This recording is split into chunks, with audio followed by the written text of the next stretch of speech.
see what we got. Hi there, YouTube. There.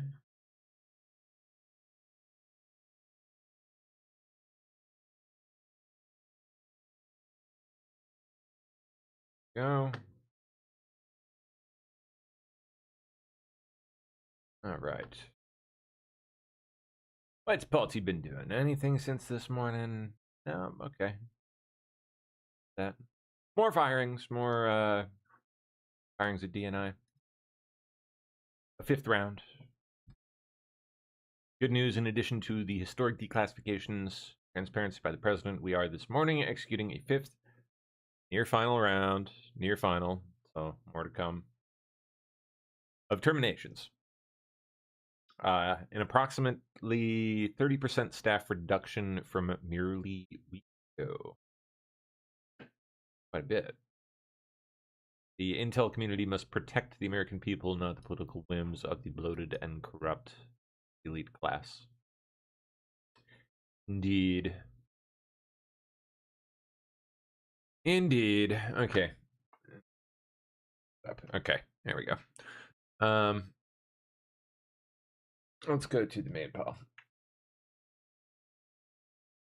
As I imagine, Steph has been added all day here. Oh, yes, he has. You are the best. You are so awesome. All right, let's see. Doop, doop, doop, doop, doop, doop, doop, doop. What? On Earth? Well, yeah, that's about on brand for Tim Waltz. Tim Waltz is using your tax dollars to put transgender dolls with swappable genitalia into classrooms for children as young as 4. You can remove the...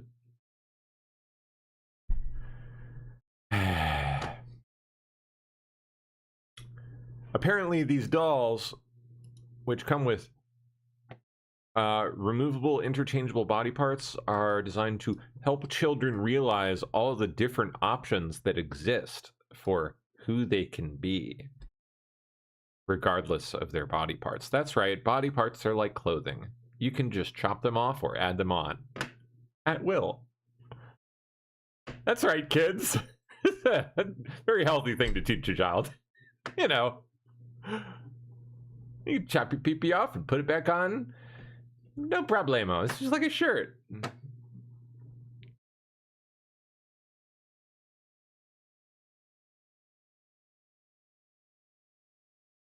Apparently we have not gone far enough. There we go. I guess that was it. Cracker Barrel CEO is out. Oh, it was only a matter of time. Bye-bye, my dear. She's gone. Julie Massino. Corporate ass pirate. Just ran a good company straight into the ground. Why? Money. I'm sure. Hope it was worth it. I don't know what kind of game she was playing here, but ridiculous. Stay on as an advisor until October. Oh, that's cute.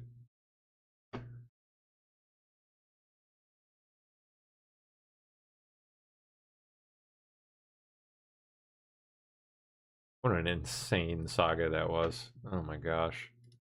All right. Hold on. I gotta pop my chat up here. It's outdated. Yesterday's. There we go. There we go. Yeah. So I wonder how Lindsay's funeral went. Oh,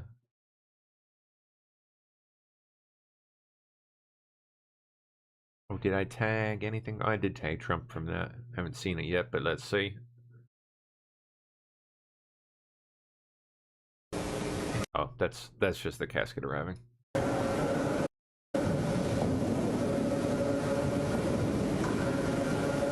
Very solid. You'd see Vance speak this morning. Nice words. Of consequence happened in this Capitol without Lindsey Graham knowing about it. Nothing of significance happened anywhere in the world without Lindsey Graham having a view on it. And no bill became law in the most exceptional republic in human history without Lindsey Graham having a say in it. He was a man who gave America the full measure of his good and mighty heart until that heart itself just gave out. But even though Lindsey's life was cut short while he was still so full of vim and vigor, there can be no doubt that he lived absolutely to the fullest. He died doing the work he was born to do. He was truly a great politician, serving the country he loved to serve so deeply. He went out at the peak of his career and the top of his game as a legend that every one of us, many of us here today, are blessed to know him, and a friend that none of us will ever forget. Interesting. Yeah, as much crap as I gave Graham, I liked him. I mean, certainly didn't agree with him on a great many things, but I liked him. And I'm gonna miss making fun of that goofy Lindsey talk. Yeah. Oh, Tom Homan dropped a bombshell. Yeah, this was pretty interesting. Check this out. Tom, where are these leaks coming from? Well, look, we think it's coming from inside, and we know the first leak of Aurora is under current investigation. We think we identified that person under investigation right now. The California leak, Secretary Noem, she's correct. Some of the information we're receiving tends to lead toward the FBI. But I talked to Deputy Attorney General all this weekend.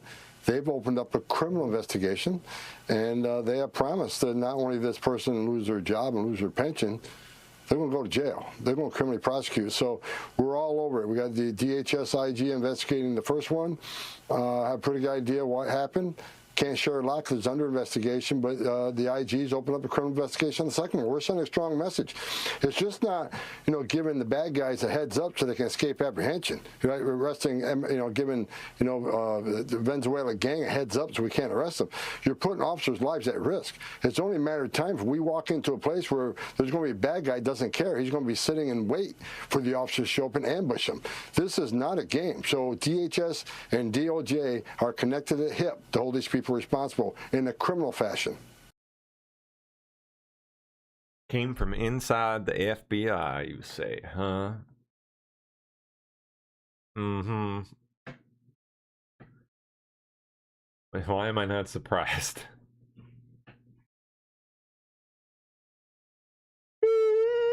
Excuse me, Trump on Lindsey Graham again this morning. For some reason, we can be in the midst of a beautiful discussion, and they'll come out and say, we're not talking, or we didn't discuss nuclear. Well, that's all we discussed, because they'll never have a nuclear weapon. They understand that. And we have had some very good talks, and very interesting with Lindsey. He was very much a hawk, as you would say, on a run. And over the last few weeks, I would say that he became like, if you could make a deal, it's better making a deal in this case than just destroying the rest of the country. We've destroyed most of it, frankly. But he was somebody that said it's a good time to make a deal. And for some reason, we can be in the midst of... Interesting. All right. Boop, boop, boop, boop.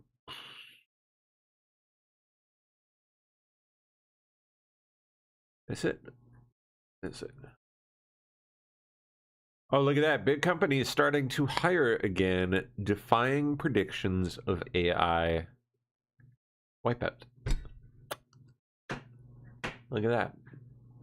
After a year of holding back on new hires, companies from tech and transportation to defense now say they need more people to work alongside AI. Just a guess, but I think you're probably going to see more of that.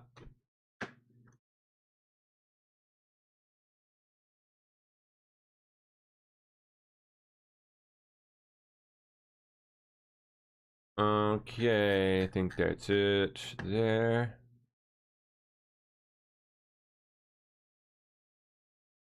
What do we have? Pennsylvania just carried out a voter registration purge. Republicans gained nearly 7,000 net voters on Democrats over just a few weeks. Seems to lean a certain way.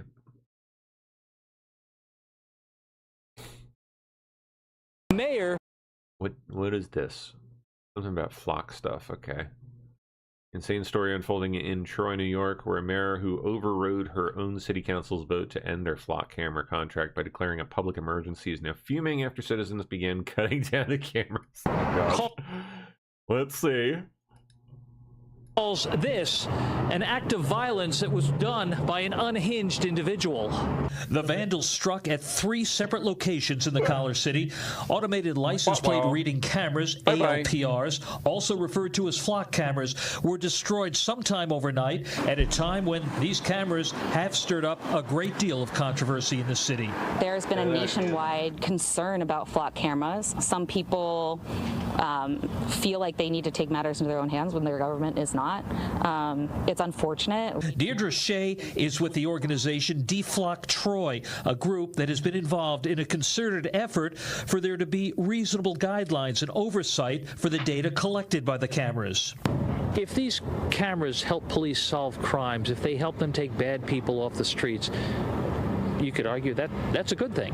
Absolutely, but there has to be balance, right? And right now that this technology is totally unrestricted and can be used without a warrant, right? Do you want somebody to be following you around town without a warrant? You want there to be probable cause, you want there to be a due process, right? And there aren't any rules around that right now. In a joint statement from Mayor Carmela Mantello and Police Chief Dan DeWolf, they point out these acts do nothing to improve our community. Enough is enough. And Troy deserves better than this, and together we will continue working to preserve and protect the community we all love. Deirdre Shea stresses she condemns the vandalism. It is not our organization's method of activism. Also from the mayor's office, we refuse to allow the acts of a few individuals define our community. This act, they say, will be thoroughly investigated.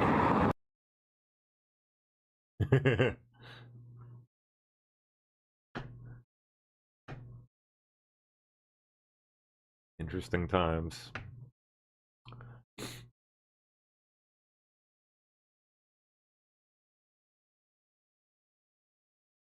Okay. Oh, the Biden tapes. Yeah, I haven't really dug into this yet. Gotta tag that. Whole class. So this is not the full thing, right? This is just a few hours.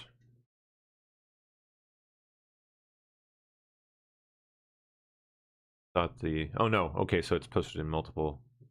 Oh no, never mind. Okay, I got ahead of myself. So they posted the whole thing up there and then a bunch of highlights down here. Well, that's nice. Only a few. Let's go through them. Very quick ones. Biden knew he was sharing classified info with his ghostwriter. And then next thing I have here is this is classified. It's all of it. It goes to the 17th.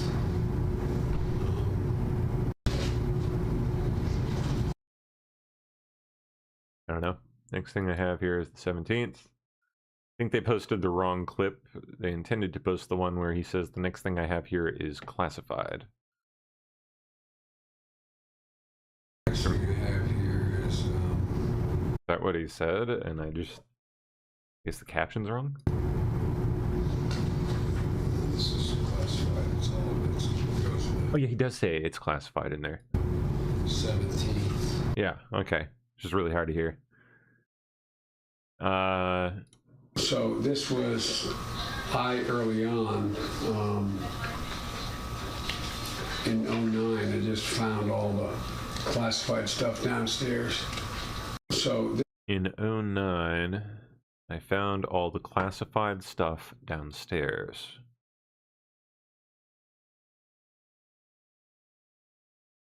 Hmm. This was early on.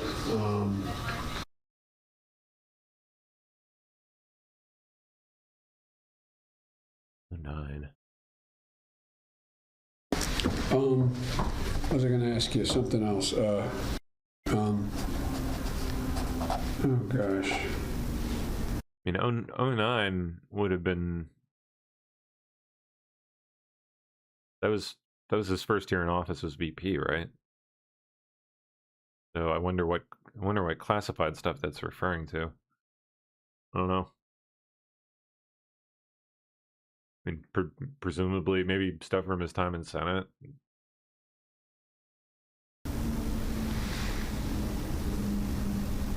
I can't think what it is. I was going to ask you something else. Oh gosh, I can't think what it is. Was I going to ask you something else? Oh gosh. Oh gosh.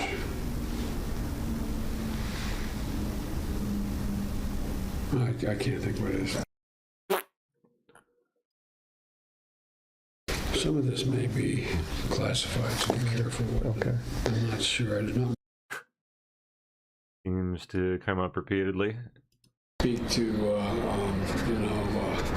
during this period. We're reconstructing the period of February 2015, and there's on the schedule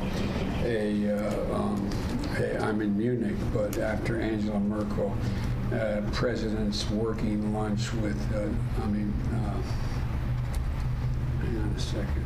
And it's gone. It's confusing me. Yes, we can tell. To, during this period, we're reconstructing the. Wow.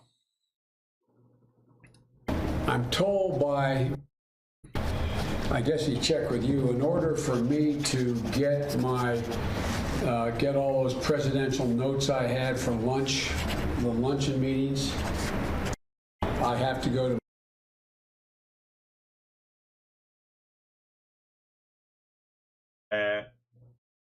Okay, see if you can get me. Oh, that sounds like that was like redacted. The line while I have you now, okay? And stay.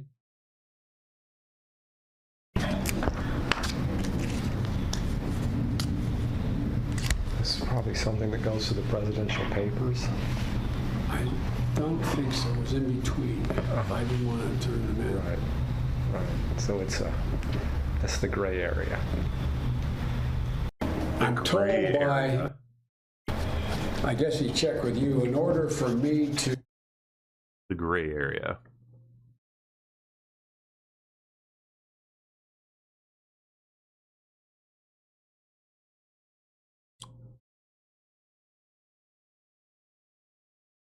A former assistant AG for Environment Jeff Clark argues by law Joe Biden must forfeit $8 million for the book advance and his Delaware home where he illegally kept classified info. Former assistant AG for Environment.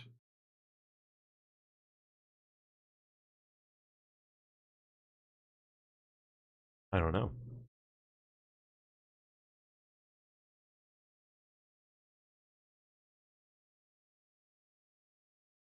Tapes make clear, excuse me, that Biden disclosed massive amounts of classified info to Zwonitzer, ghostwriter.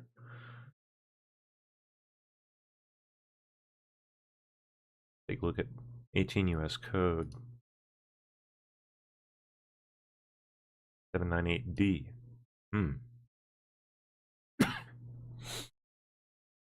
Any person convicted of a violation of this section shall forfeit to the United States, irrespective of any provision of state law, any property constituting or derived from any proceeds the person obtained, directly or indirectly, as the result of such violation, and B, any of the person's property used or intended to be used in any manner or part to commit or facilitate the commission of such a violation.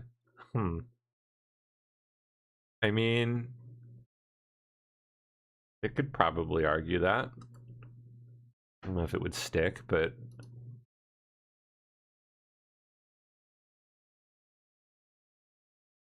yep, Sam Altman claims the singularity, the AI singularity has arrived. We're in it. We're in it right now.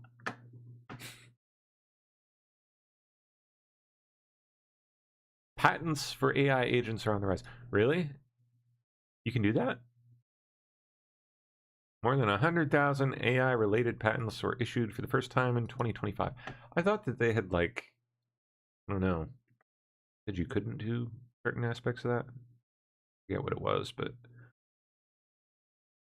okay. Significant jump in patent filings related to agents. I mean, yeah, you can just have the agents file the patents themselves, so you're probably going to see all patents, all patent filing just shoot through the roof.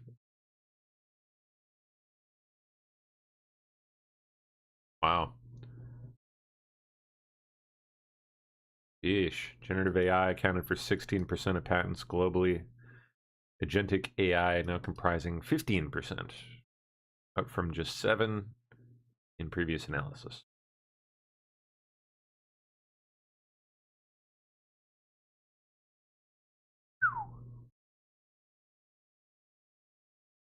Samsung applied for the most AI patents worldwide.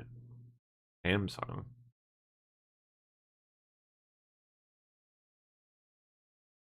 Interesting. Followed by Huawei and then Google. Phone manufacturers. Suppose it makes sense.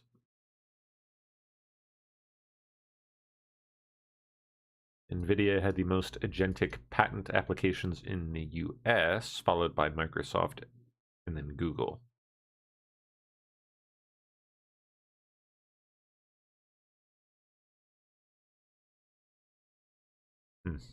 Wow, OpenAI filed just 27 US patent applications in 2025. Anthropic sought only 7. Interesting.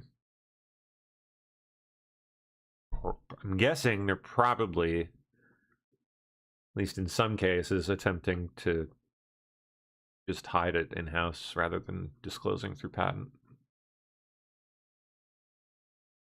Hoping they can conceal it and protect it as a trade secret instead of putting it out there to the world and reaping the benefits of the patent until it expires and then anyone can use it. Or, you know, learn from it during that time and come up with something else. Might be the way to go. AI token maxing fades as workplaces look to cut tech spending. Yeah, who would have thought just wastefully throwing tokens into the toilet wasn't a good game plan?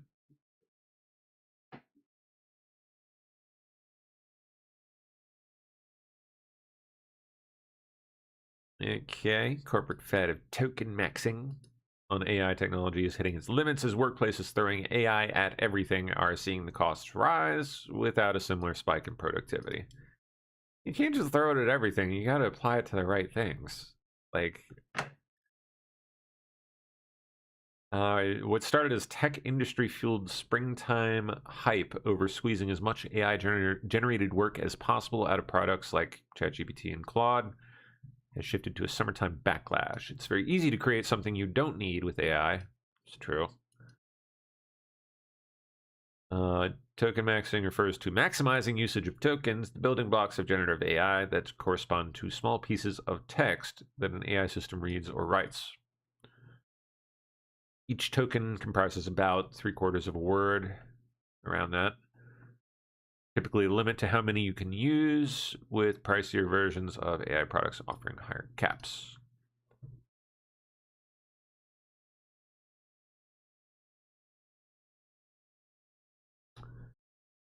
Yep. It's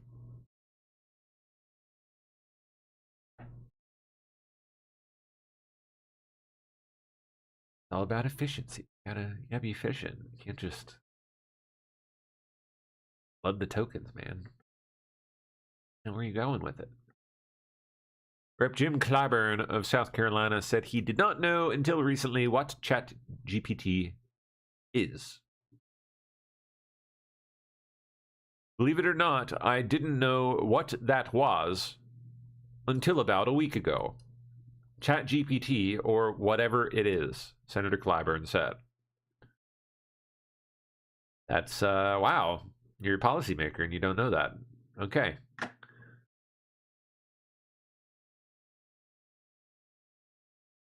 Made the admission in an interview with Vox's America Actually podcast. Oh, how appropriate. I want to ask you about AI. There's so much that it's changing. Oh my God, this has got to be the most absurd, cringe podcast ever. How bad is this? In terms of the future of work and our economy, do you use AI? Have you ever used an LLM? No, somebody was telling me I ought to, but I never have. No. I'm sorry, sir. You're expecting this guy to use AI, let alone a computer? I mean, I never have.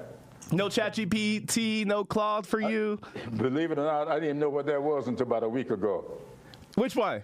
ChatGPT or whatever it is. Or whatever it is. Didn't know till a week ago. Wow, I'm jealous. You've got yourself in a bubble. That may sound strange to you. I don't know. I didn't know what that was. Okay, have you been to a data center or anything like that?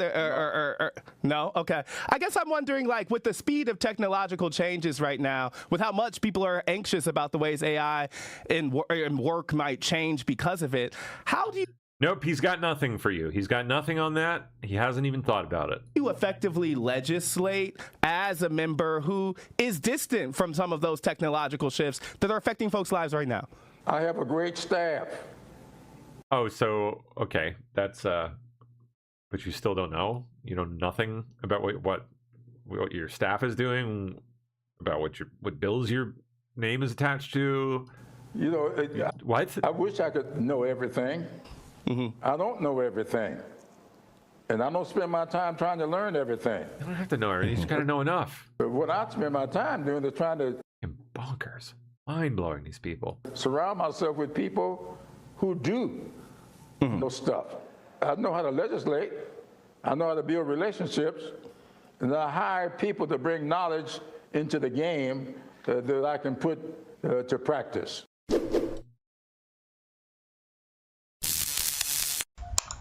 Yeah, that's supposed to represent you, South Carolina. Any of you out there from South Carolina, that's who represent. That's who represents you. Senator? What is he? Oh, Rep Clyburn.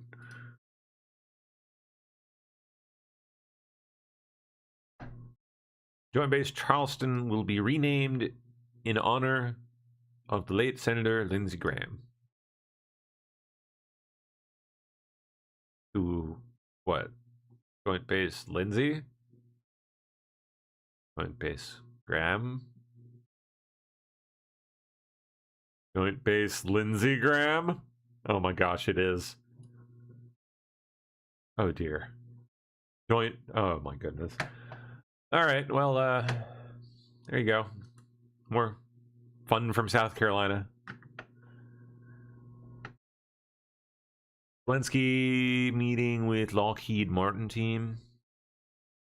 What was Lockheed there at the funeral too, or? President, sir.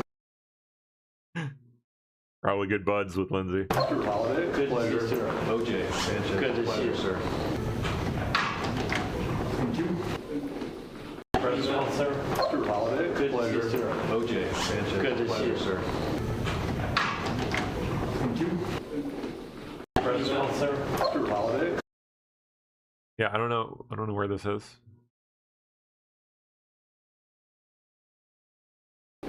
But President. Oh my goodness.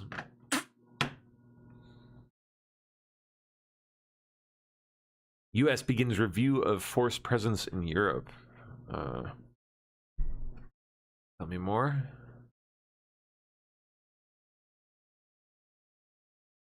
Review of military presence in Europe to ensure NATO assumes primary responsibility for conventional defense. Okay. Yeah, we don't need to be defending them. They've got plenty of money of their own.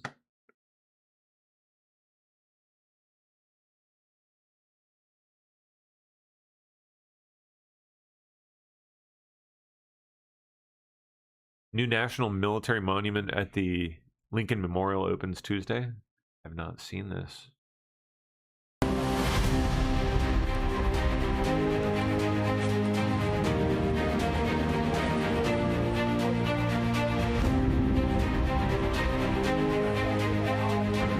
I wish the text was just like, I don't know, gone so that I could see it.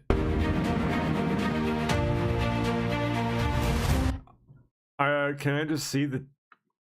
You could just show me. Thank you. Oh, we get that for the last whopping half second of video. And it's gone. Darn it. It looks pretty nice though. I was trying to like see what it said on it. USA's tribute to those who served. Pardon, USAA's tribute to those who served. So I guess USAA has sponsored this.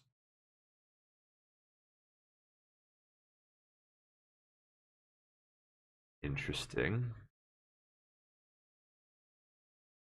It's temporary. That's an odd thing. I didn't know that you could make a temporary monument like that, but okay. Look at it. It's like a little base. Interesting. Okay. That's cool.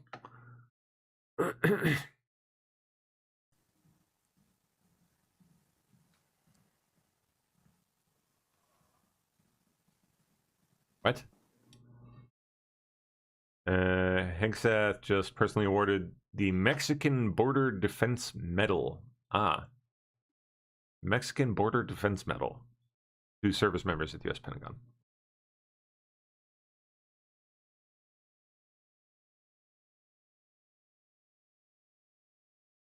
Oh my gosh. Yo. 4 teens killed after a police chase ended when their car flew off a bridge and slammed into a parked freight train car.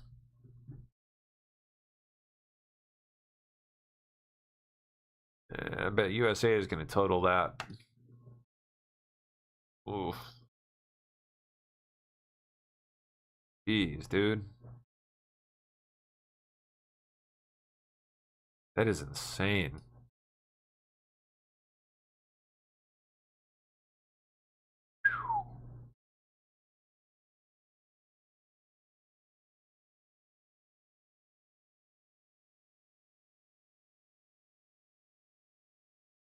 Wow. Kids these days. President Trump demands U.S. Federal Reserve slash interest rates to the lowest globally, stop strangling growth. Other countries pay way lower rates. Yeah, you can say that again. Are you worried that the Fed's going to hike rates to counter inflation? I have a board, and Kevin's fantastic, but he's got a board, and the board members are very political, I would say. So, you know, we fight our way through the race because we're doing so well. But no, he's got a board. You know, he wants to do the right thing. I know what he wants to do. But you need the consent of some people that have perhaps bad intentions. Rates should be lowered. This country could be at 8%, 9%, 10%, 12% GDP. That's what it should be. We have other countries that are paying less interest rates, and if it wasn't for us, they wouldn't even exist. It's ridiculous. And they call them elite. We have other countries, I don't want to really mention names of countries, but I could give you plenty, that they take money out of the U.S., and because of that, they get a lower interest rate than we do. And it shouldn't be that way. We should have the lowest interest rate in the world. I could take the money that these countries are making, put it into our portfolio, and we should have the lowest interest rate in the world, like it used to be 30 years ago. We always made the lowest rate. If you take a look at like Switzerland, where we have a $30 billion deficit, I could wipe out that deficit overnight. That'd be money that would actually indirectly come to us. So we got a lot of interesting things going, but our country. Oh, cut off. Well.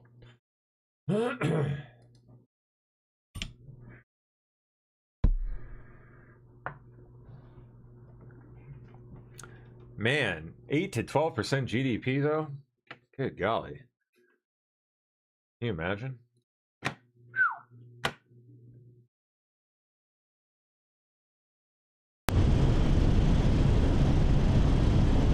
Oh, I had to take an emergency landing on the beach. Pair took off from John Wayne Airport. Engine broke down at about 1,000 feet just 5 minutes after takeoff. Yikes.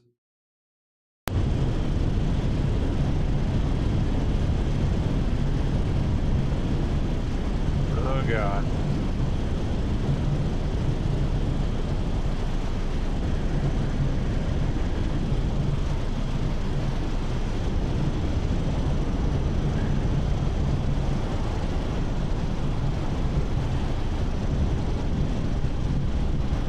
Watch out, people!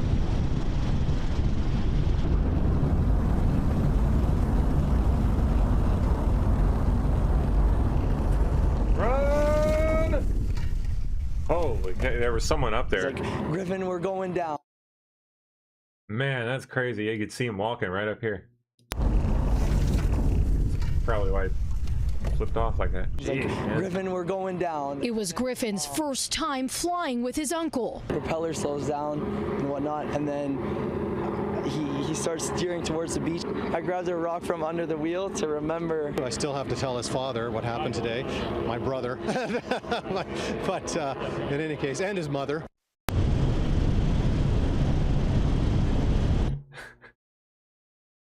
Yikes.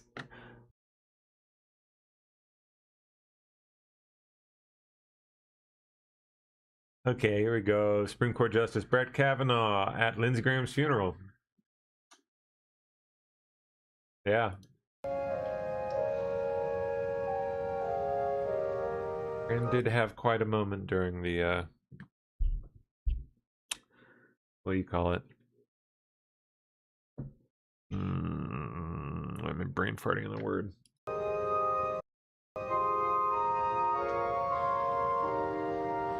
The appointee hearing thing.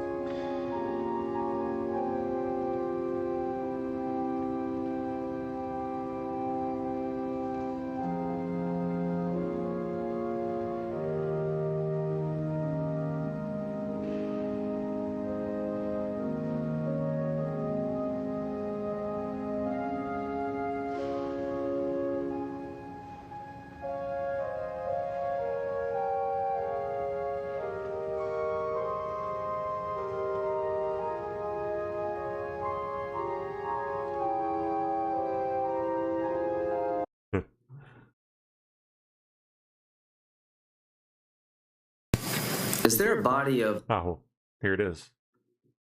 Law called the law of armed conflict? There is such a body, Senator. Is there a body of law that's called basic criminal law? Confirmation hearing. That's the word I was looking for. Confirmation. I don't know why I just like brain farted on that, but yeah, confirmation hearing. Yes, Senator. Are there differences between those two bodies of law? Yes, Senator. From an American citizen's point of view, do your constitutional rights follow you? If you're in Paris, does the Fourth Amendment protect you as an American from your own government? From your own government, yes. Okay.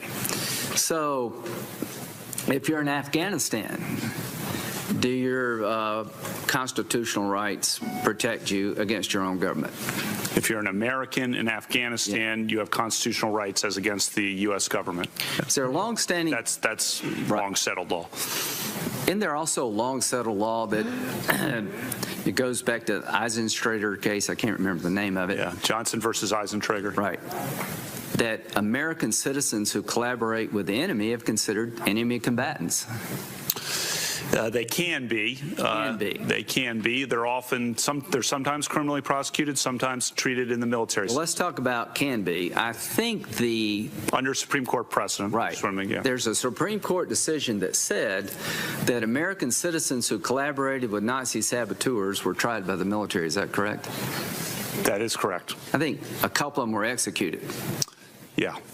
So if anybody doubts, there's a long-standing history in this country that your constitutional rights follow you wherever you go, but you don't have a constitutional right to turn on your own government and collaborate with the enemy of the nation. You'll be treated differently. What's the name of the case, if you can recall, that reaffirmed the concept that you could hold one of our own as an enemy combatant if they were engaged in terrorist activities in Afghanistan? Are you familiar with that case? Yeah, Hamdi. Okay. So the bottom line is, I want every American citizen to know you have constitutional rights, but you do not have a constitutional right to collaborate with the enemy. There's a body of law well developed long before 9/11 that understood the difference between basic criminal law and the law of armed conflict. Do you understand those differences? Interesting moment, wasn't it? It was not the moment I was thinking of, but I'd almost forgotten about that one. I don't understand. Cornyn says Senate GOP will not pass the SAVE Act. The rationale, I think it's basically we're over-promising and we're not going to be able to deliver on that promise because we don't have the votes to pass it, no matter how long we stay, and we're not going to change the filibuster. So, but somehow the president's convinced that if he presses hard enough, that we'll come around. And but I just don't think that's likely to happen. Is he putting Thune in an impossible position here?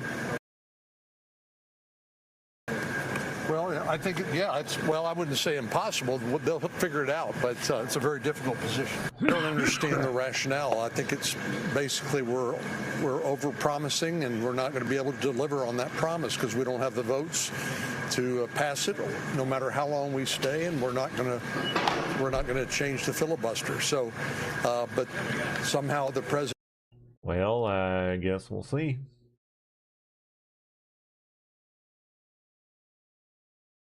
Oh, I saw this one today. Yeah, this is great. 16-year-old lifeguard rescued this young boy lost in the just like getting sucked under by the undertow. Trump says we're going to bring this heroic young man and his family into the White House with perhaps the boy he saved to give him a high civilian honor.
I think the poor kid doesn't want to stand up because he's lost his shorts. Just get out of there, my boy.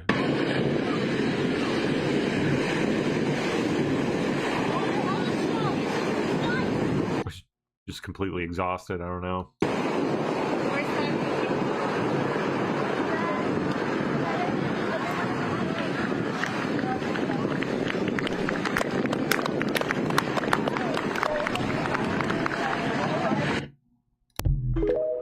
Yeah, scary.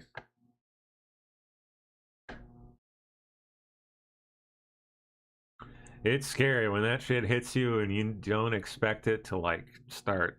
When it gets really rough, you've been out there a while and it starts out calm, and you go out and all of a sudden it starts getting nasty. Come back and you try to come back in, and that stuff starts, like, sucking you back out as you're. It's terrifying. It's freaking scary.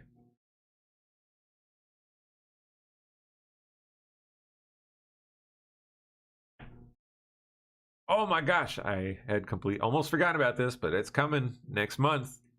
Yes.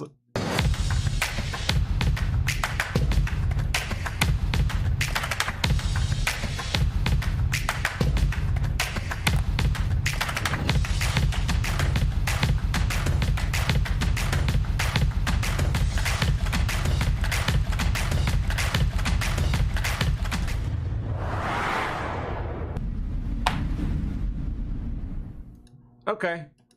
This is going to be cool. Schedule and broadcast info announced. All right. Race weekend schedule where you can watch all the IndyCar on Fox action. Man, this is going to be so neat.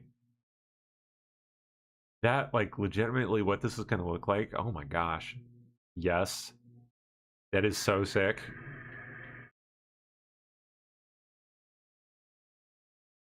Okay. I gotta see if I can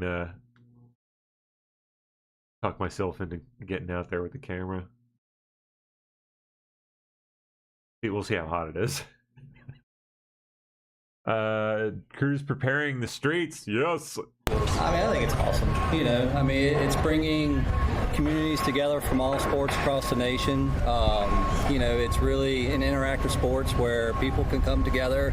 Besides I don't know why that echo is hitting so hard for you guys on YouTube. I don't know what the deal is. Street, the 1.6-mile course will involve portions. Let me check something.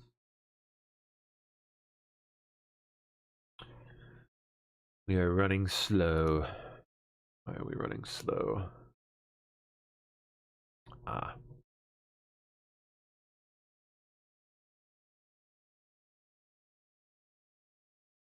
Well, we'll just have to deal with it. Let me try doing this. Of Pennsylvania Avenue, 9th Street, Constitution Avenue, 7th Street, and Independence Avenue. Paving of those roads will take place during the overnight hours. All road closures are expected to be announced before the race. I mean, I think it's awesome. You know, I mean, it's bringing communities together from all sports across the nation. You know, it's really an interactive sports where people can come together. Besides 3rd Street, the one it's going to be pretty neat. Zelensky speaking with none other than former VP Mike Pence.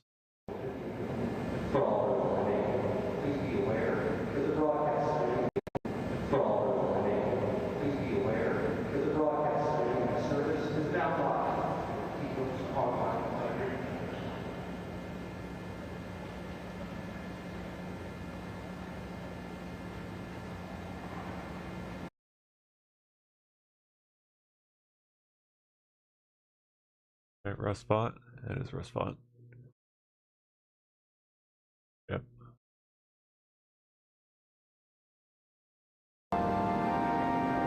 Zelensky and Netanyahu spotted speaking.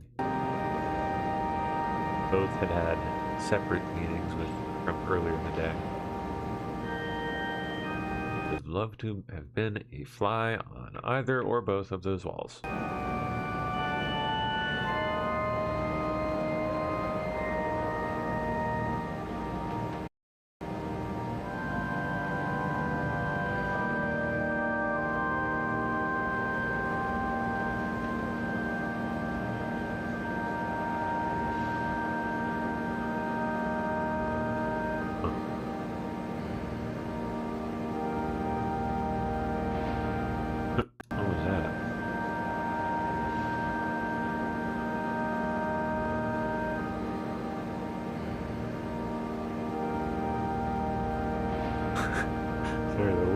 lady's face. I don't know if she heard something weird there. Trump arrives at Washington National Cathedral.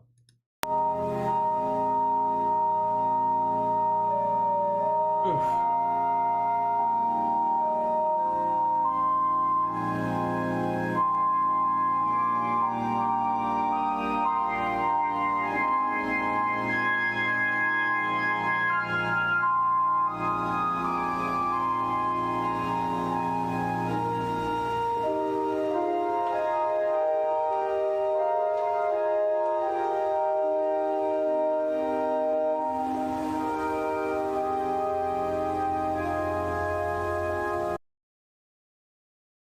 Today we gather in the deepest gratitude and profoundest sorrow to honor a beloved friend, a devoted brother, a respected statesman, a giant of the United States Senate, and a true American original who left us much too soon. And that can only be the one and only Lindsey Graham.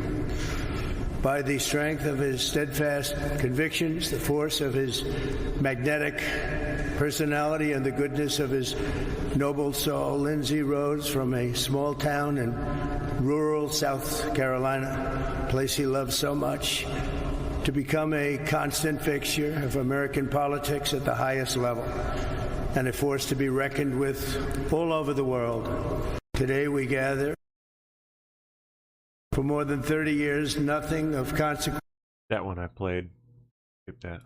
It was his hometown of central South Carolina that Lindsey first learned the art of politics.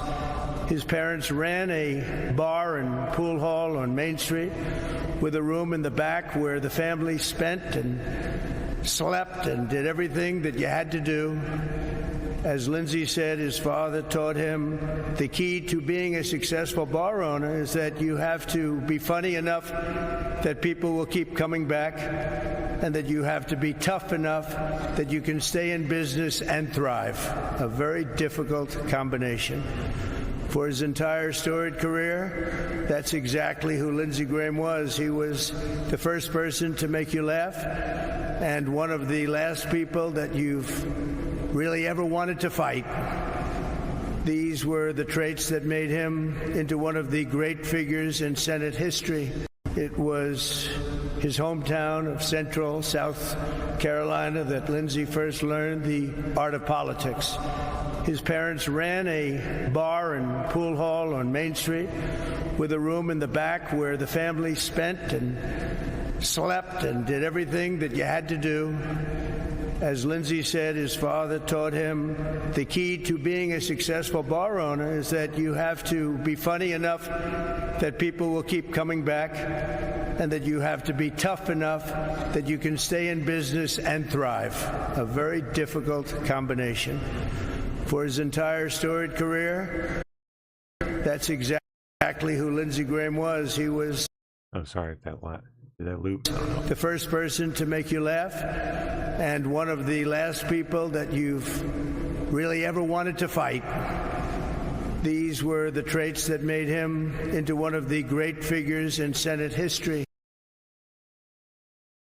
When Lindsey was just 20 years old, he lost his mom to cancer. 15 months later, he lost his dad. Their deaths left his 13-year-old sister, Darlene, an orphan. But in God's mercy, she had her wonderful brother to take care of her. On top of it all, Lindsey became her guardian while still in college and helped raise her. He later said that for all his achievements, and he had many, his single proudest accomplishment in life was how well Darlene turned out. He had total respect and love for Darlene.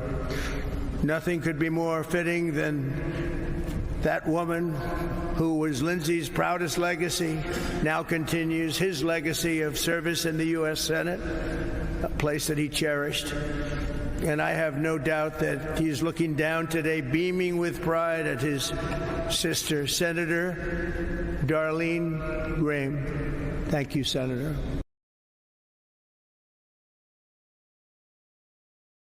Lindsey first stormed into Washington with the Republican Revolution of 1994, becoming the first Republican to win his House district in 120 years. That was Lindsey. In 2002, he ran for the Senate in what should have been a loss, and he swept to an easy victory.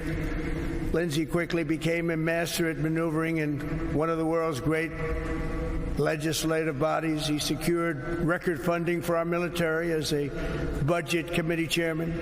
He delivered the largest investment in border security in history, and last year he shepherded the passage of the largest tax cuts in American history, the great, big, beautiful bill. Had a lot of Lindsey goodies in there, too, I can tell you. And, of course, he was also a great champion of the United States Supreme Court. His impassioned defense of a wonderful person, a great gentleman, Justice Kavanaugh, ended a disgraceful attack on this very good man and gave us one of the greatest moments the Senate has ever seen. It was a truly monumental moment in Senate history. I believe it was Lindsey's perhaps finest hour.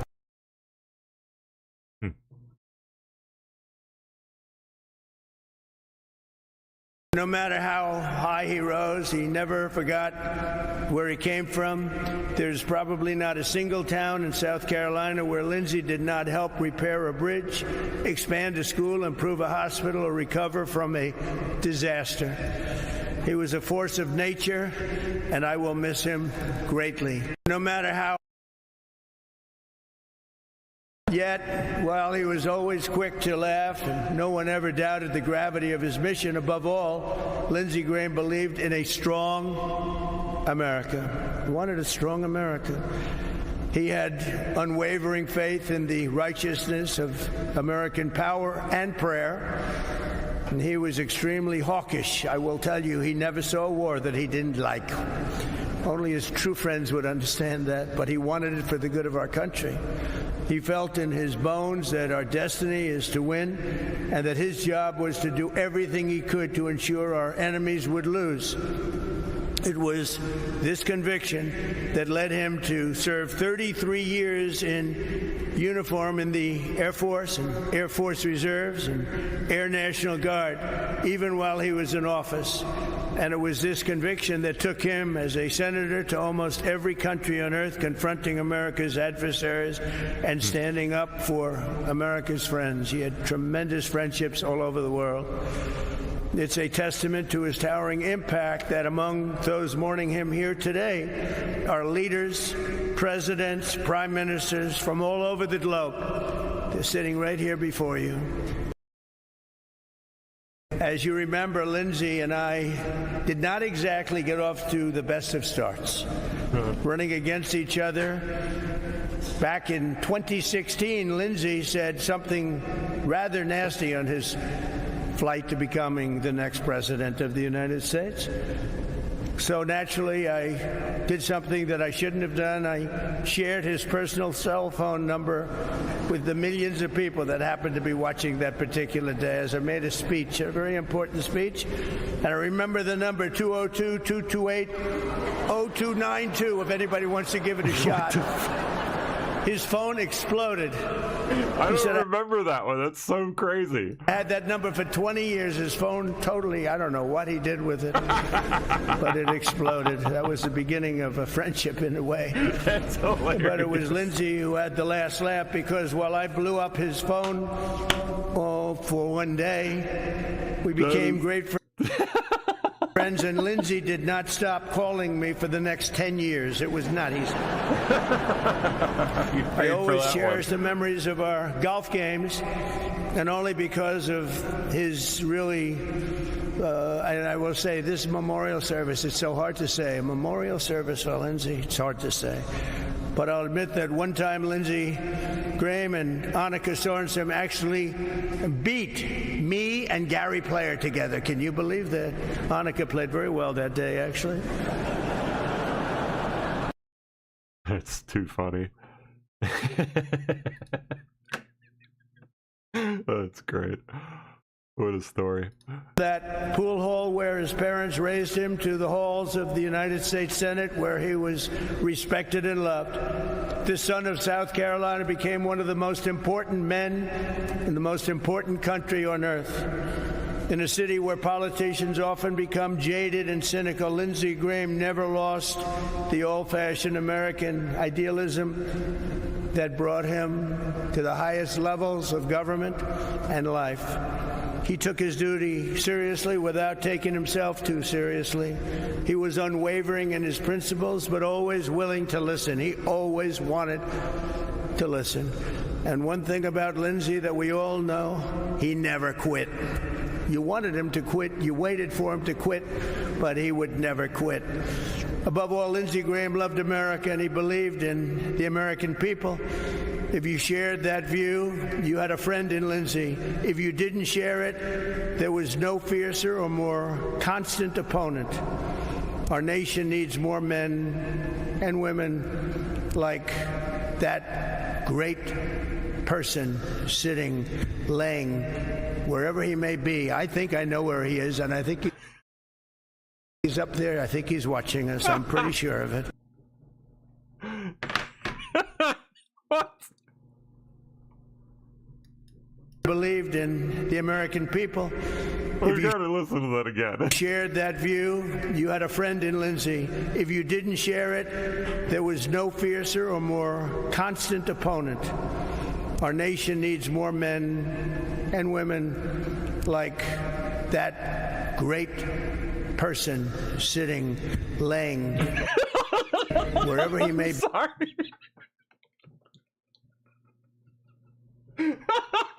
be. I think I know where he is, and I think he's up there. I think he's watching us. I'm pretty sure of it. Woo-wee. That was a good one. Oh my gosh.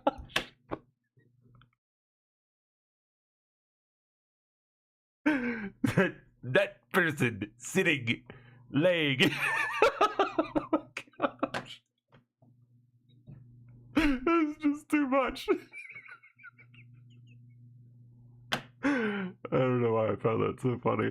Scripture tells us that blessed is the man who remains steadfast under trial, for when he has stood the test, he will receive the crown of life. For 71 years, Lindsey Graham was strong and steadfast. As a brother, a senator, a warrior, and a patriot, he withstood every last test, every single test that you can go through and every trial. And now he wears the crown of life in heaven, reunited with his parents and reunited with his Lord. I end by saying something very, very special. Lindsey, we love you. God bless you. We will always be with you, and you were very, very special. Thank you. Thank you very much. Scripture tells us. Oh dear. Okay, that's the whole thing. We just got the highlights, so we'll obviously skip that. All right, Fauci stuff. What do we got going with Fauci? That's coming Thursday. Fauci just perjure himself like that and just walk home. Well, we're going to do everything we can to hold him accountable. The key was... Did it already happen? Doing all the research, getting the emails, working with the whistleblowers, getting the facts straight, and then giving Dr. Fauci an opportunity in a public setting under oath to give his version of the story. And Jesse, it looks like he lied several times, especially when he tried to twist the definition of what gain-of-function research is, and he threw everyone under the bus. We've produced emails that showed all of his circle of advisors were bragging about how they could avoid FOIA, how they could avoid transparency by deleting emails, by not putting anything in emails. And what Dr. Fauci said today was, oh, I never talked to my personal assistant. He didn't have access to me. I don't know. He's on his own. My personal I didn't, assistant. Yeah, it wasn't me. It was the CDC that said you had to be 6 feet apart. I mean, it was offensive what Dr. Fauci said today, and I'm glad the American people got to see the mad scientist and all the damage he's done to our society.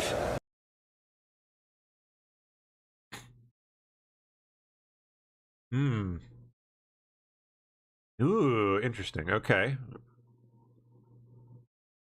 Biden pardon won't shield Fauci if he lies to Congress, Comer says. It's tomorrow. It's tomorrow. Oh boy. Oh boy. Good fun. Weenie Boy? Weenie Boy from yesterday who tried to disrupt... Wait, like he sells weenies for a living, or like... Somebody said he got fired, but I can tell you, the people count. Those people love Trump. Because I've done more for you than your parents, okay? Your parents are good. Just generally speaking, a weenie boy, I see. I'm not going to knock your parents, but I have...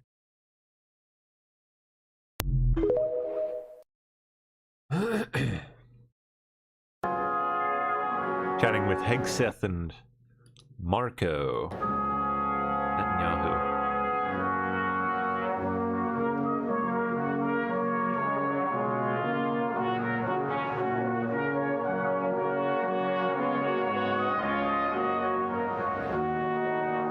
Seems pretty light. Wish I could read lips. It doesn't seem terribly serious.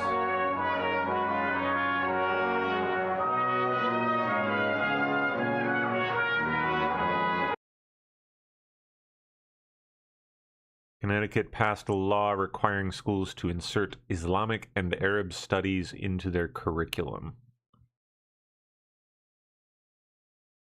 What? Yeah, there it is. Okay then.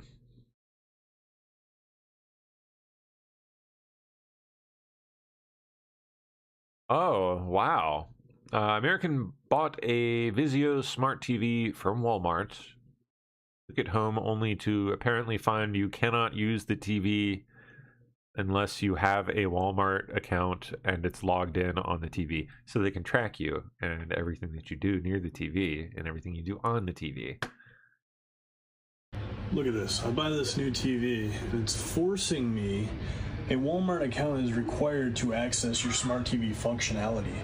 You bet I could have that thing hacked in like 2 minutes. Have to have a Walmart account to use this TV, but I don't remember it saying that on the box. Probably in some small letters. But what a bunch of crap. This is just them tracking us. They want to see what we watch. The reason this is happening is because Walmart actually bought... Can't hear a single word this guy's saying. Vizio. So now when you buy one of their TVs, you have to create a Walmart account. Yeah, I don't know why. Speaker's not playing nice with it, but... I believe it. That's how these smart TVs work now. Gotta watch out. That's an especially bad example, but... Thanks.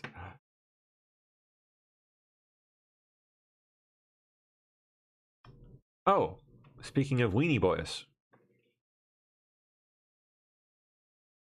Man with... Oh, it's gone. Oh, what happened? Was it fake or like... Oh, both of them are gone. Maybe Tractor Supply retracted. I just, as you guys know, I've started a hot dog business. A weenie boy. Hot dog cart called All American Hot Dogs and Catering. Well, we set up today at the Tractor Supply in Spring Lake, and I was just notified by management out there that we are barred from all Tractor Supplies.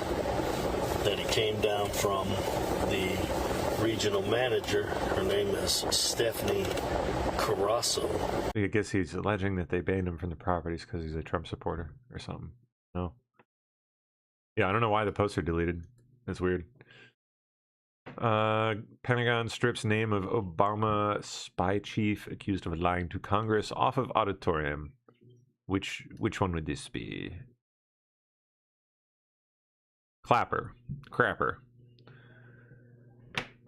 Crapper's name has been stripped from a military auditorium at the DIA headquarters at Joint Base Anacostia Bowling. Was previously called Clapper Leadership Hall, has now been renamed the Thomas Knowlton Leadership Hall. Much better.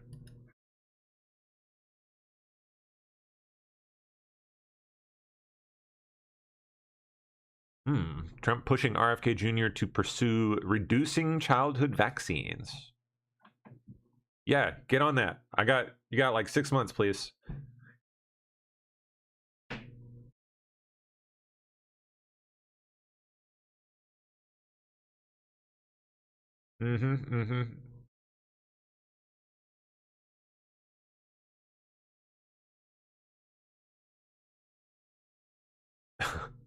It's actually old. But Air Force One features new color scheme. What, inside or? Oh, just the outside? Yeah. I mean, we know. We've seen it. We've seen it. Thanks, The Hill. Oh, yeah. Creepy Sam is going to the White House. OpenAI CEO Sam Altman headed to Washington as AI policy deadline nears. He's apparently going to be giving a presentation to the White House on the capabilities of their next generation of models. Presumably GPT-6. What the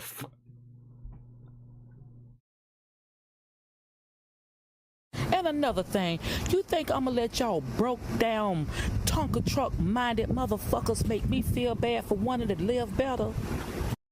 Okay, so there's backstory here. Black woman that went viral for moving to a white neighborhood to get away from black people says she's been getting a lot of hate. From who? White people? Or... I'm just going to assume, probably.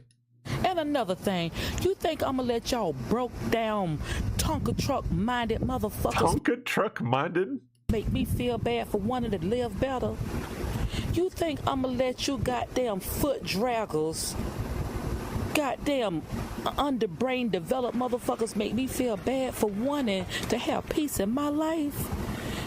If you want to keep your saggy pant bunnet wearing asses in the fucking hood, acting like a bunch of mindless buffoons, and keep your motherfucking ass there, because the world that live like this want y'all to stay over there.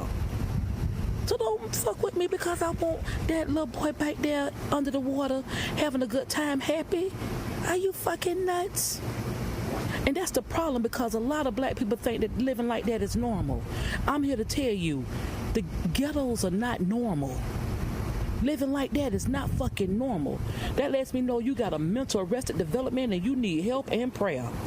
Message. You need help. The video you just watched is actually a follow-up video, because the original video was this one. Okay, I don't want to listen to this guy talk about it. But that's funny.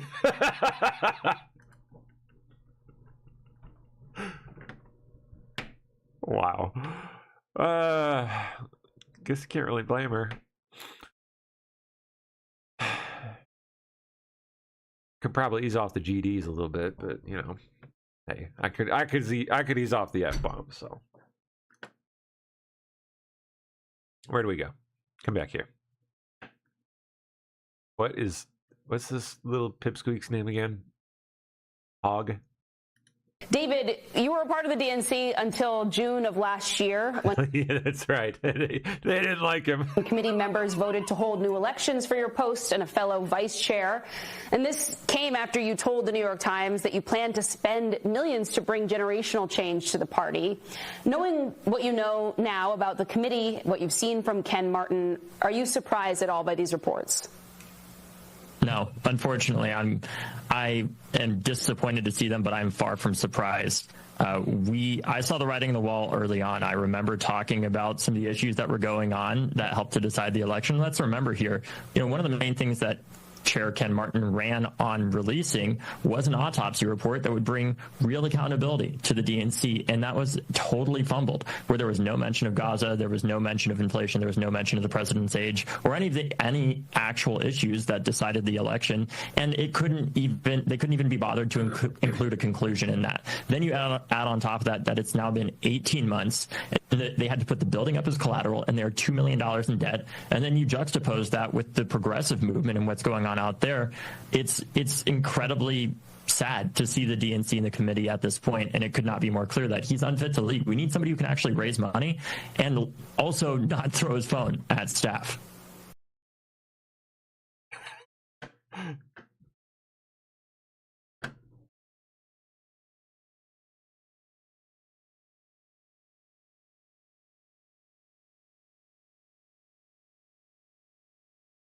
Oh boy, Fetterlump!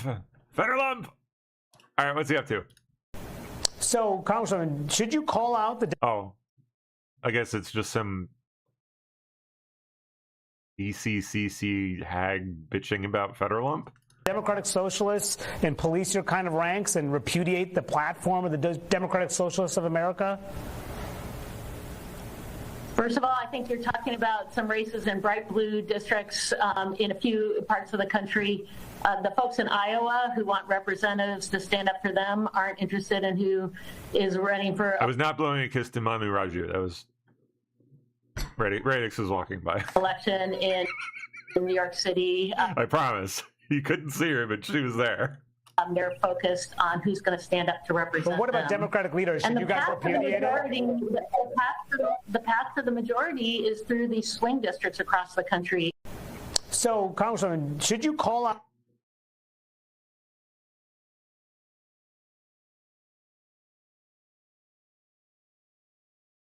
J.D. Vance and Scott Bessent amused as Trump whips out Tic Tacs and begins handing them out.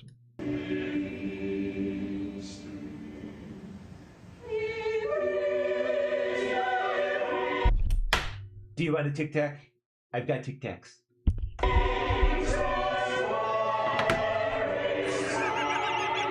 He's handing out fucking Tic Tacs.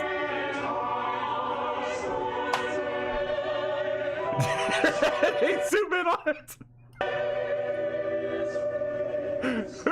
Who is this camera person?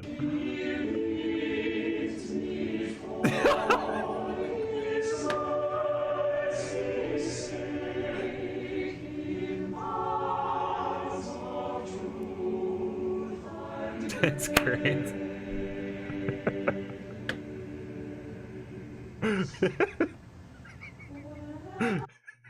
Way too interested in that.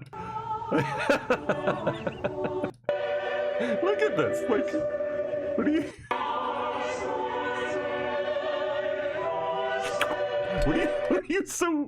you think's gonna happen? Like, he's just eating Tic Tacs, man.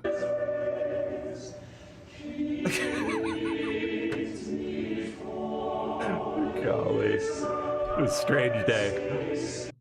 Senator Thune has said it's not happening. The math is not there. But do you worry that the president's focus on fellow Republicans is getting the base angry at you when we should be focused on the Democrats?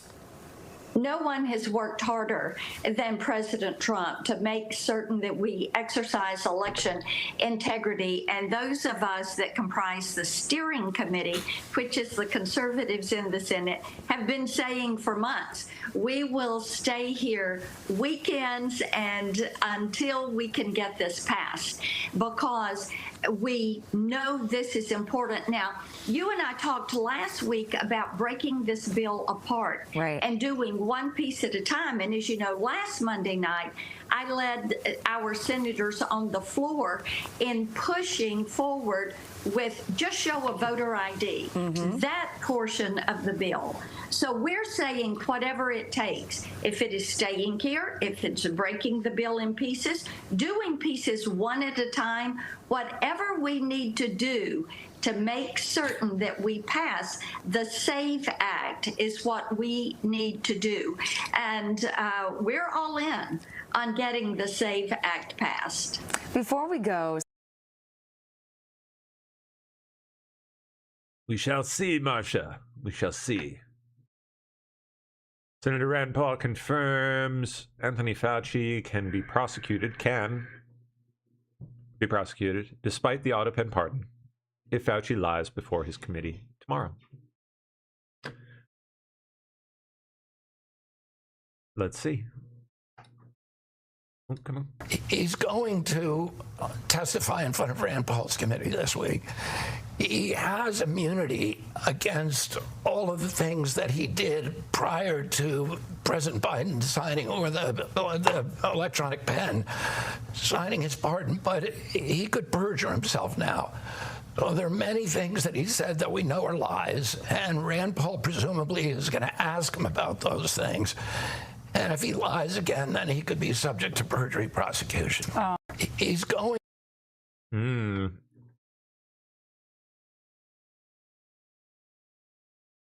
What was just made public by Senator Paul were the Slack messages between the authors of the Proximal Origin paper in March 2020. This is quite long. This is like 20 minutes long.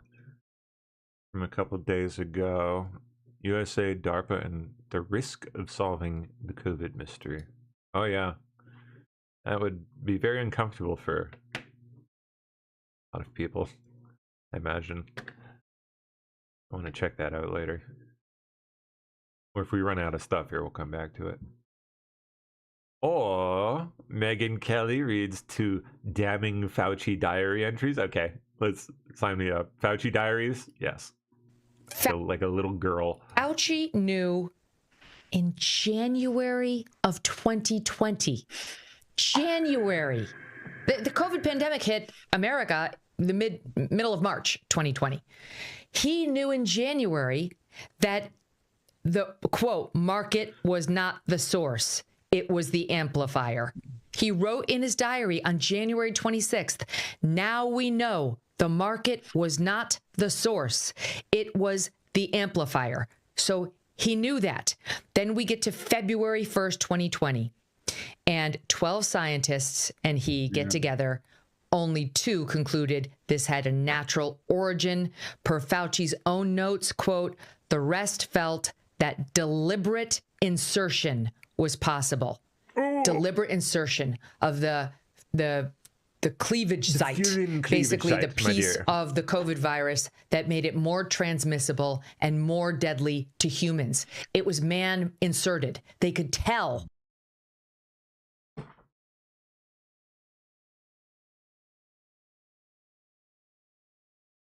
Page 797 of the Fauci diaries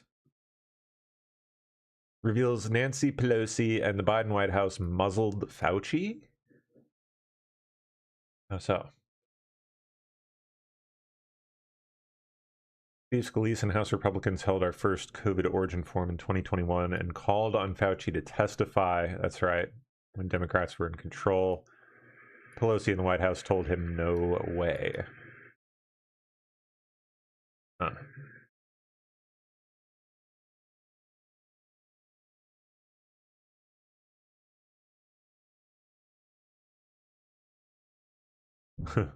Wow. Philip Morris opening a $1.2 billion manufacturing plant to produce Zyn. Not sponsored. Here in the USA.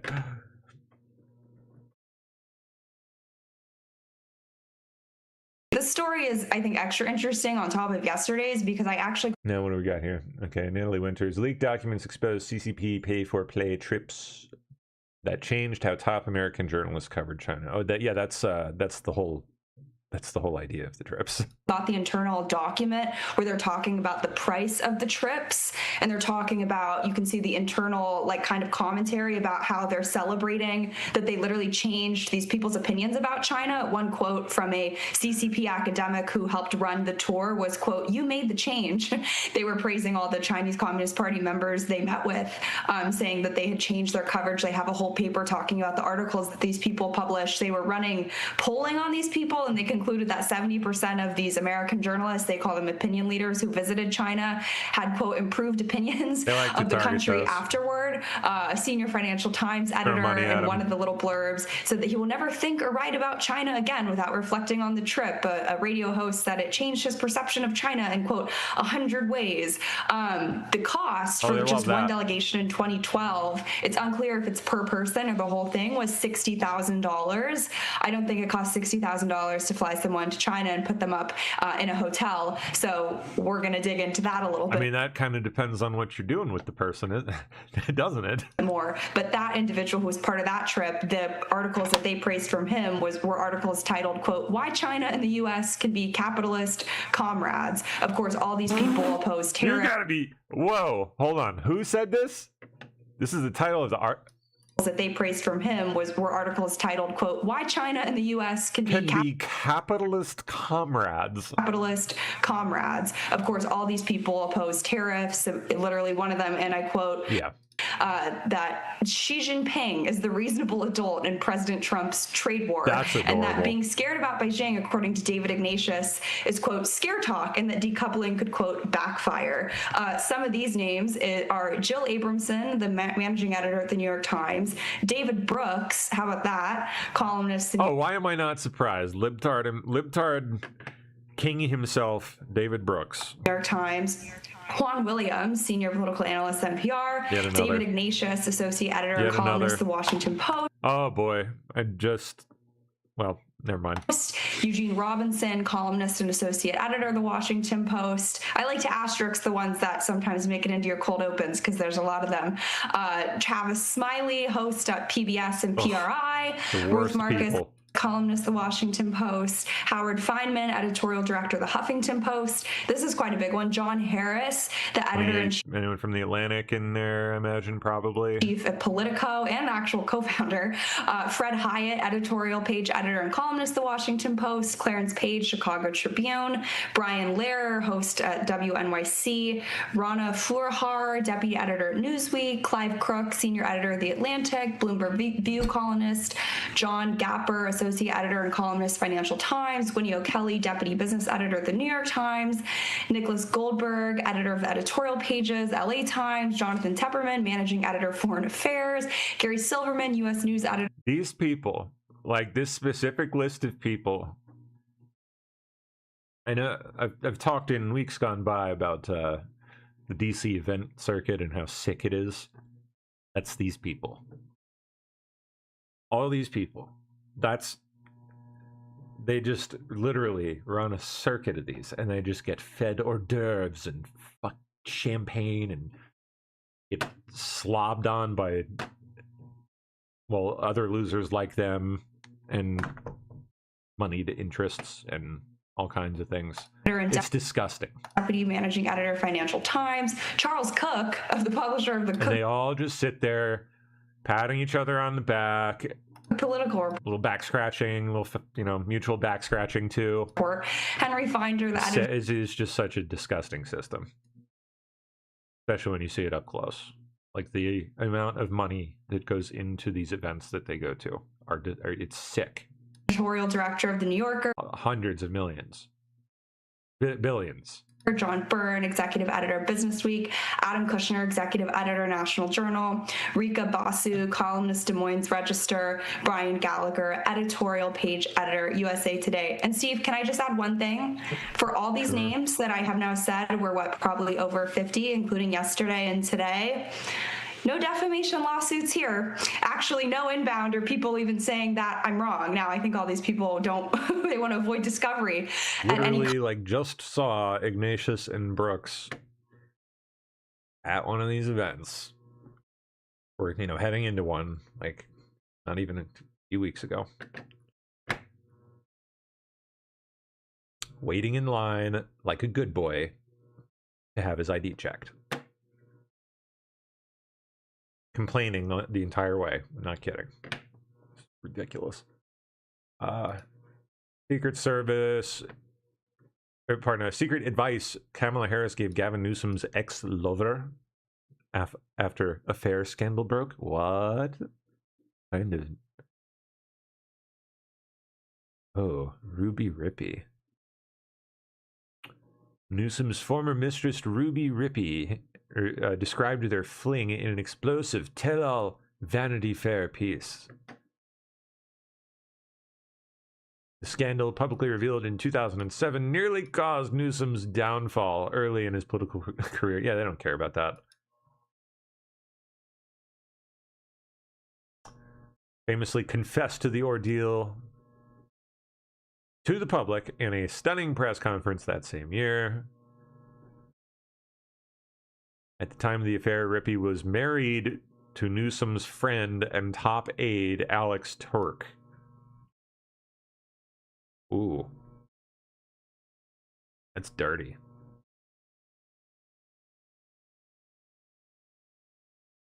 It was the stupidest and also briefest of affairs, as though that somehow makes it better. Newsom wrote in his memoir earlier this year. Yeah, just minimize it a little bit. That'll help.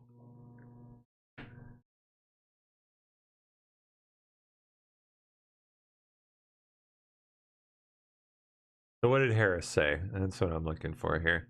Harris, who was then San Fran's district attorney, called Rippey, who said at the time she was broke, unemployed, and considering a memoir offer. When Harris called, Rippey said she told her to stay silent for now. Shut up, girl. Shut up, bitch. I wouldn't say anything right now, Ruby. What do you think? Ruby fell out of a coconut tree? Just pause. More time will give you better perspective. And, you know, provide lots of safe distance for the Democratic Party.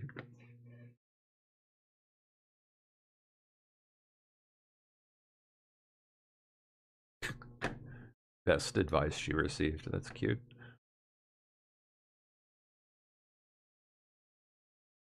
White liberal woman gets so full of anger while listing all the things that she hates, she can't even stand still. She's so worked up, she starts running away. Okay, let's just see it. I hate capitalism. I hate Trump This can't be real.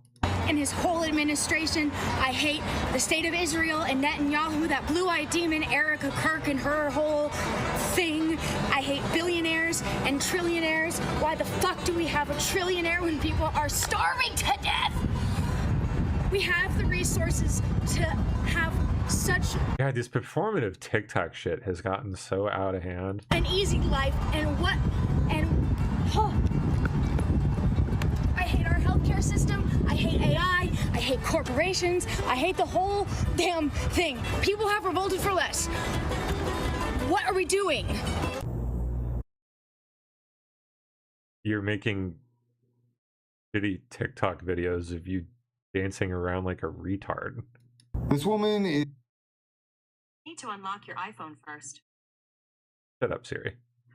I didn't say anything to you. What are you talking about? Anyway,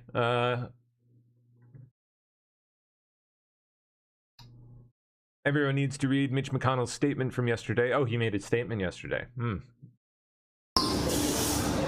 Desiree Townsend here again outside of George Washington University Hospital. We are going to potentially be here in day 45 of Senator Mitch McConnell's hospitalization. His statement that came out yesterday said he has been discharged, not from the hospital, you got to read it very carefully, discharged from hospital care and into rehabilitation. There is a rehabilitation unit here, but the question is, why is he still in this rehab and not moved to another facility? So his Capitol Police presence clearly is still here. Again, I have no idea why he's still here, if he's actually in rehabilitation, because this place is crawling with paparazzi. It's crawling with, people like me and Substack influencers. And there's also, so you guys have to understand, this is also a university campus.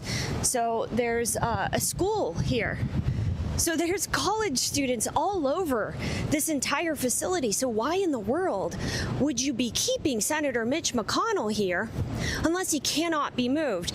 There's also something, there was a Substack influencer who said the photo of Elaine Chao was not actually at George Washington University. That's incorrect. This is where the photo was taken of Elaine Chao. So she was coming out of here. Here's the fence that was in the photo. So I think they took the photo kind of like of this angle here.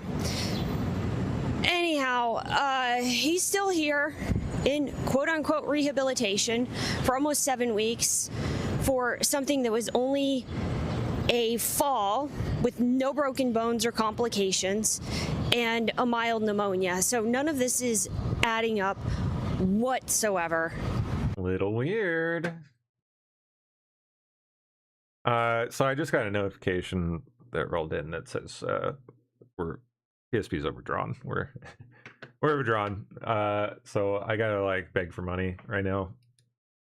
Sorry, I hate doing it, but gotta do it. If you want us to keep existing,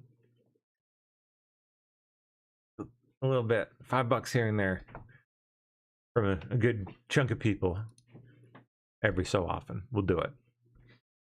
I unfortunately am not going to get the Rumble money, the Rumble check until like the 3rd or 4th of next month. It won't roll in until then.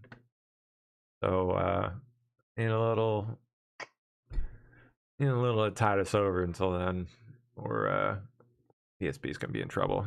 We just got declined for some charge. I don't know what it was, but oh, please help out if you want us to keep going.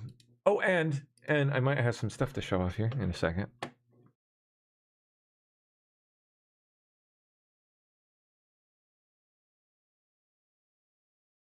Let me drop the Cash App too.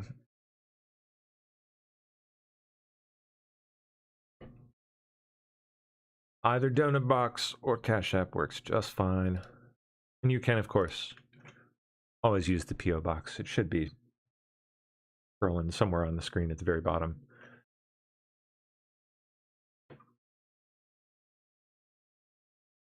Okay. Yeah, last time I asked, I don't know, a week or so ago, I didn't get anybody. Not a single solitary soul was kind enough to throw a little money our way. Not even one. It was so sad. I was so disappointed. A little bit. I mean, I'm not gonna lie, it hurt a little bit.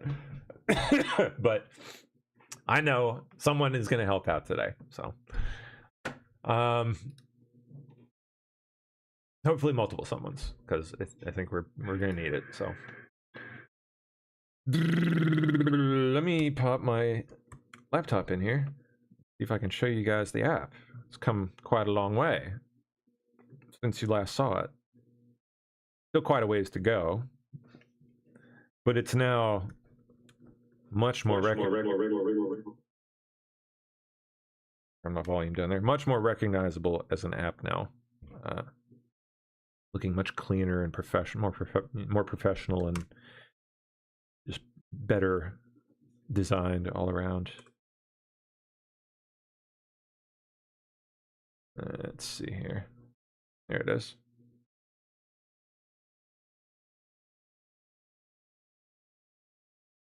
And do I stop my share? There we go.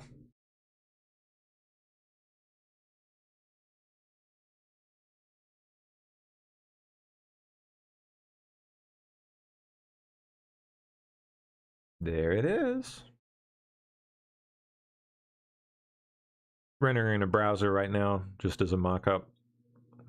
Real things being built. Again, rebuilt.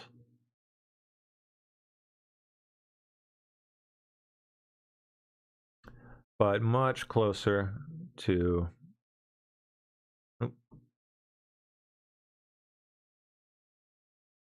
what I'm going for.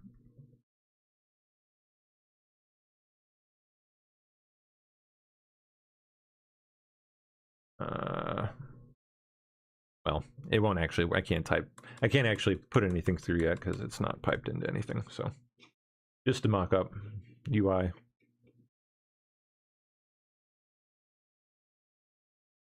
But it is looking way cleaner, way easier to digest and understand what's going on.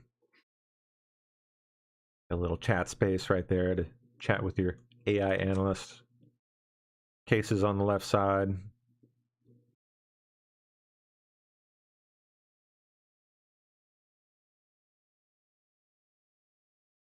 Chapters right there on the right.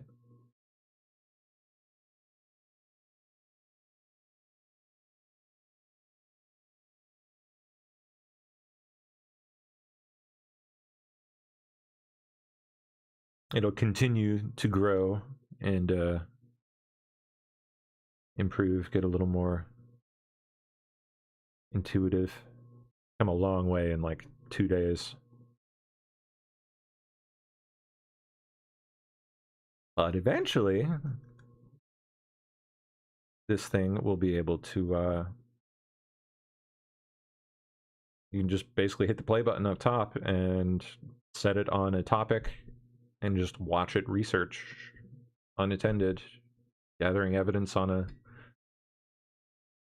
given case, given topic.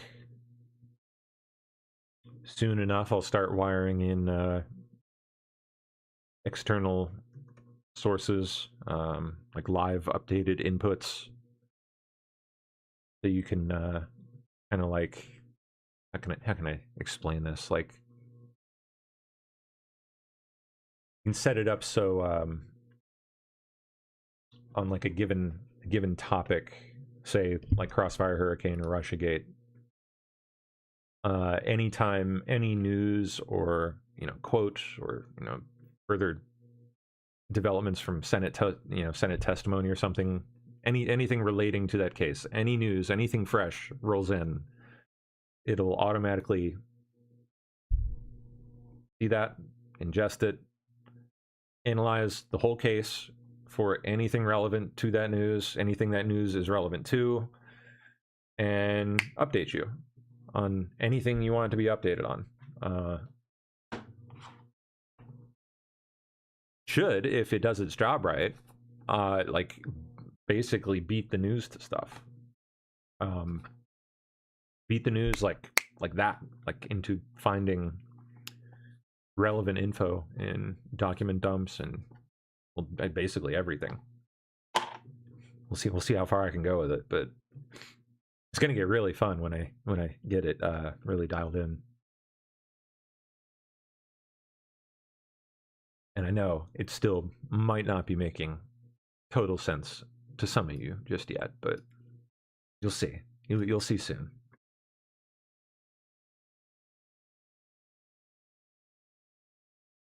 All right, where'd my chat go? Here we are. There's the share. Okay, come on.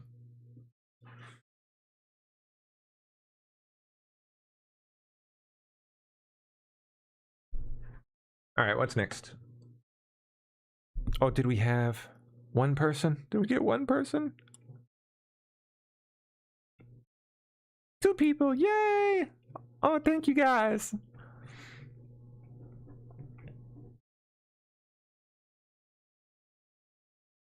Oh, 3, okay. Lorraine, Teresa.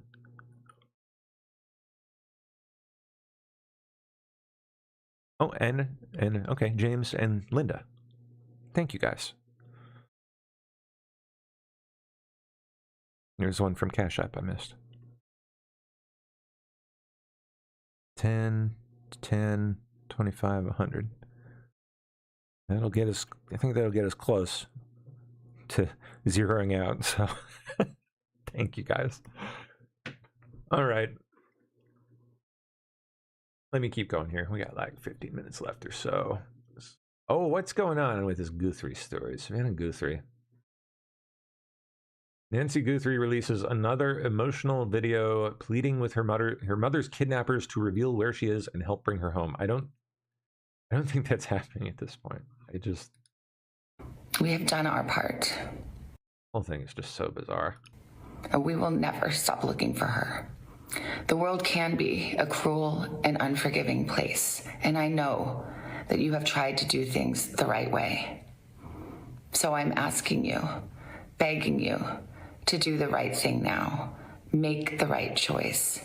Help us find her. Tell us where to look for her. Exactly 25 weeks since 84-year-old Nancy Guthrie disappeared. When she says, we have done our part, it sounds like, to a non-lawyer, they paid the ransom.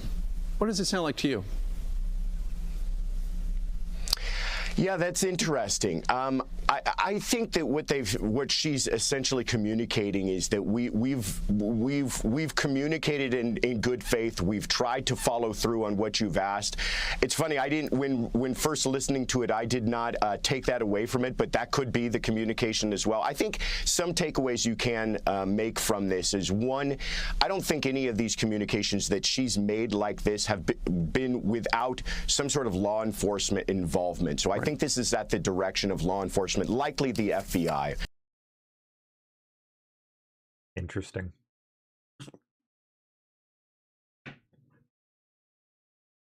I don't know what to think of the whole thing. Like, really, I don't. I just...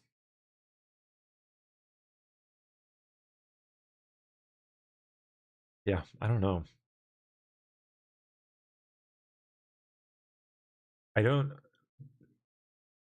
don't quite know that I buy the official narrative.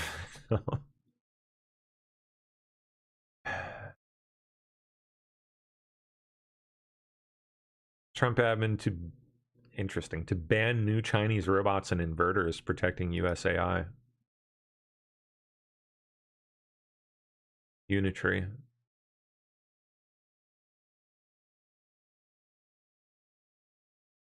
Trump admin on Tuesday plans to unveil new bans that target the imports of the latest Chinese robots and power inverters.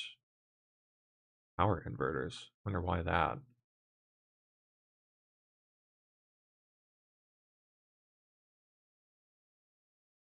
Huh.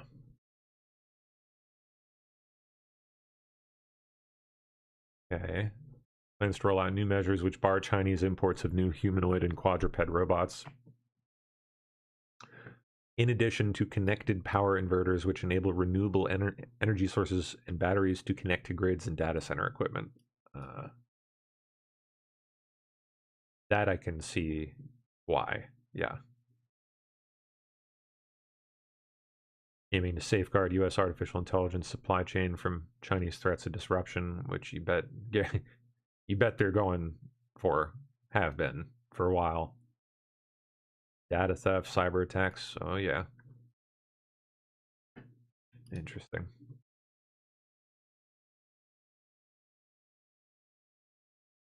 Dearman asked him, are IMAX lenses able to be disassembled into usable parts? No IMAX theaters around now. Like projection lenses, there are still a handful of IMAX film theaters out there. It's like 7 in the country, I think. Maybe a little more than that, like 10. But yeah, the vast majority of them. And well, I know no, that's right. Yeah, when it comes to film, it's like 10, maybe 10 theaters left in the US. There's like all the IMAX digital stuff now, but that's way different. I mean, if you happen to know of any, there's no practical use for that from the capture side, but for a museum, I'll bet you a museum would be interested in something like that.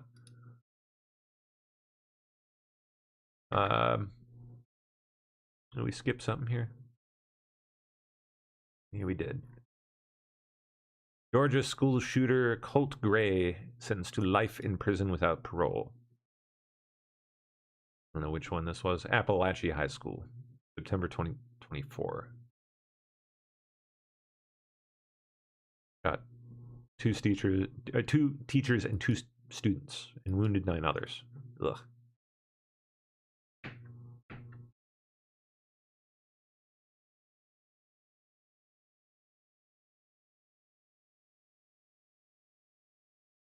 China accuses U.S. of AI hegemonism. Threatens countermeasures over potential probes, such as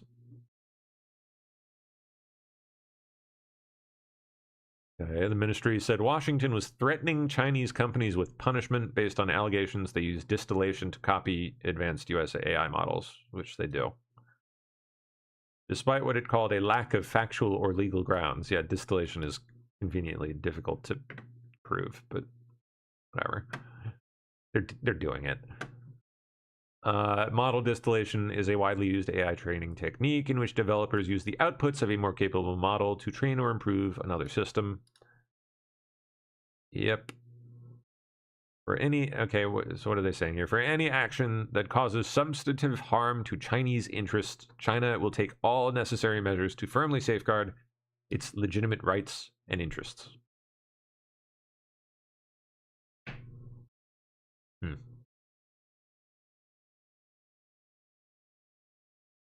USAID shut down. Now DNC is 18 million in debt. Somebody's watching all right. From a bunker in the DNC, Ken Martin sees those same commie walls closing in, and the man is straight up spiraling. He got angry and threw his phone at an intern. Quote, the phone tossing incident resulted in a formal complaint to the DNC's Human Resources Department. And it's not just HR working overtime. Where do you see finance? 99 days till the midterms, the DNC's $18 million in debt, with only 16 in the bank. Republicans, $128 million in the bank, zero debt. Democrats are so broke, they put up their own headquarters as collateral for a $15 million loan. That's a big oof. And they're begging vendors to sit on invoices until after the election. But sure, they know how to handle your money. Especially her, the woman who torched $1 billion and lost every swing state, because now she's back for seconds. Quote, heard that the Kamala Harris camp is telling people in California that she's preparing to run again. Oh my gosh, you got to be kidding me. In 28. And do we look like we fell out of a coconut tree? I mean, seriously. I guess we do. Legal expert John Yoo confirms Dr. Fauci can indeed be criminally prosecuted if he commits perjury before Rand Paul's committee tomorrow. If, but will he? Expressed by well-known virologists go down and down, down. He's either lying then. Hopefully they'll put him in a position where he doesn't have a choice, or well, does have a choice. Or is he lying to his diary? Who is it? And tell us now. And you're right, Brian. He can't claim that the pardon would cover any of his answers now. You can only be pardoned for lying to Congress from before the pardon. If he commits a lie before Congress now, he'll be committing a federal crime and could be prosecuted. I mean, he's saying, I didn't shut anybody down. I never shut any schools down. And then we find out in his diary, spoke with Bill de Blasio, mayor of New York City, convinced him, based on what I was saying publicly in my conversation, to shut down New York City schools. Had a similar call with Ann O'Leary and Governor Gavin Newsom of California. Between our conversations and our TV appearances, he shut down the schools. So what are you saying? You had nothing to do with the shutdowns that in retrospect were totally unnecessary and kids were never in danger? Look, he's obviously running from this. This is one of the greatest public policy disasters in the history of the American Republic, where experts like him overreacted to the virus, shut down the economy at cost of hundreds. J9Z says he'll plead the fifth. He can't. He can't plead the fifth because he can't be charged for any of that stuff as a crime. He can be charged for lying now, but he, at least as far as I understand the law, he cannot plead the fifth because of the pardon. Hundreds of billions of dollars. Unless they overdo the auto pen. Everyday lies. Right. Yeah, exactly. What's up, man? How you doing? I'm blessed. Please continue. Yeah, you got it. Here we go. Of every single American and infringed on all of our individual freedoms. And so now, of course, he's trying to pretend he had nothing to do with it. But as you say, in the diary, he records pretty meticulously all these governors, mayors, Mayor de Blasio in New York, Governor Newsom in California, urging them to shut down bars, restaurants, schools, and now he's pretending he didn't do that. So if you're a senator, you would say, were you telling the truth in public when you said you had nothing to do with it? Did you lie your diary? What was actually true in your mind? Tell us the truth now. And if you lie, you're committing perjury and could go to jail for it. And these embarrassing statements about... Interesting. Lake Mead was this? Where'd that go? Lake Mead and Lake Powell nearing record low levels, data shows. I don't know where that's at, but oh wow, you can see it on the rock. Yeah. Huh. Minnesota water systems hit with a cyber attack, state officials say. What? Weird. More than 30 water systems in Minnesota targeted with a cyber attack. Minnesota IT services did not disclose further details about the attacks that took place Sunday and Monday, but said there were no requests from cities for their residents to change their drinking water usage. So, what did they hack? Like, what did they do? They don't say. That's nice. Comforting. All right. Well, I suppose that does it for me. Mr. Sketch is in. Let me pop my camera back here. There we go. Well, what's up, man? There he is. Ta-da! Yo. How are you doing, brother? I'm doing pretty darn good. Pretty darn good. Blessed. Awesome. Blessed indeed. Awesome. Yes. Blessed indeed. Yes. Yes, sir. Well, all right. Happy day they said goodbye to Lindsey Graham, I guess. Yeah. Hey. Rest in peace. Yeah. He didn't have a wrinkled flag. I don't. Didn't seem to. No. Yeah. Seemed reasonably straight to me. At least I thought. So, who knows? Yep. All right. Well, I'll let you bless. get to it, man. I'm gonna go get a little second helping of dinner. I didn't Sounds get enough, great. so. You have a All good right. one. You too, brother. Yeah, sure will. What is going on, everybody? Happy. All right, YouTube friends. I'm out, and I will be back tomorrow in the morning. I will see you. Bye bye.